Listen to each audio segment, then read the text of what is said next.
வானதி பதிப்பகத்தின் சாண்டில்யன் எழுதிய யவனராணி. அத்தியாயம் 2. மஞ்சத்தில் ஒரு மாயச்சிலை.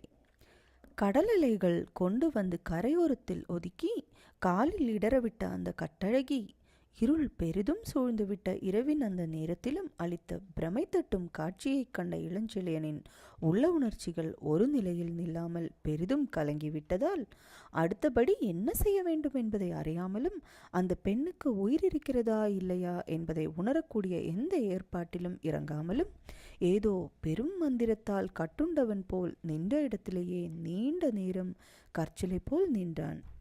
கரையோரத்தில் ஒதுக்கப்பட்டாலும் பாதி தரையிலும் பாதி நீரிலுமாக கிடந்த அந்த பாவையின் அழகிய உடலின் ஒரு பாதியை திரைகள் அவ்வப்பொழுது வந்து வந்து தழுவி பின்வாங்கியதாலும் சற்று தூரத்தே இருந்த கலங்கரை விளக்கத்தில் ஆடிய பந்தங்களின் வெளிச்சமும் கோட்டை உச்சி விளக்குகளின் சுடரொளியும் லேசாக அந்த திரைகளின் மீது விழுந்து திரை நீரை பொன்மயமாக அடித்ததாலும் அந்த பேரழகியின் உருவத்தை மறைக்க முயன்ற கடலரசன் தன் திரைகளை கொண்டு பொன்னிற போர்வையை அவள் மீது போர்த்தி போர்த்தி எடுப்பது போல் தோன்றிய அந்த மோகன காட்சியைக் கண்ட இளஞ்செழியன் உள்ளத்தை பெரும் மாயை மூடிக்கொண்டதால் இதுவரை அவன் உள்ளத்தை ஆட்கொண்டிருந்த வேளிற்குல பேரழகி கூட சிந்தையிலிருந்து அகன்றே போனாள்.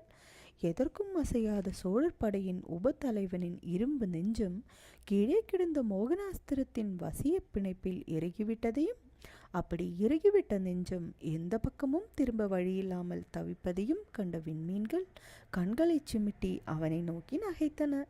அந்த சமயத்தில் அவன் காலில் வந்து மோதிச் சென்ற கடல் அலைகள் கூட சலக் சலக் என்று சத்தம் போட்டு தங்கள் திரை நுரைகளை காட்டி அவனை நோக்கி சிரித்தாலும் அந்த திரைகளின் சிரிப்பொலியை கூட காதில் லவகேசமும் வாங்கி கொள்ளாமல் நிலை குலைந்து நீண்ட நேரம் நின்று கொண்டே இருந்தான் இளஞ்செழியன். அதுவரையில் அவன் காதில் லேசாக விழுந்து கொண்டிருந்த கடலின் பேரிரைச்சலும் தூரத்தே காவல் புரிந்து நடந்து கொண்டிருந்த யவன வீரர்களின் எச்சரிப்பு கூச்சலும் கூட காலில் கிடந்த கட்டழகியை கண்ட வினாடியிலிருந்து அடியோடு அகன்று உலகமே ஒளியிலிருந்து விடுபட்ட சூனியம் போலும் கீழே கிடந்த அந்த அழகிய உடல் பிரதிபலித்த ஒளி மட்டுமே உலகத்தில் நிலைத்து உயர்நிலை போலும் தோன்றக்கூடிய நிலைக்கு அவனை கொண்டு வந்து விட்டதால் அவன் அப்புறமோ இப்புறமோ நகரக்கூடிய உணர்வையும் இழந்து கிடந்தான்.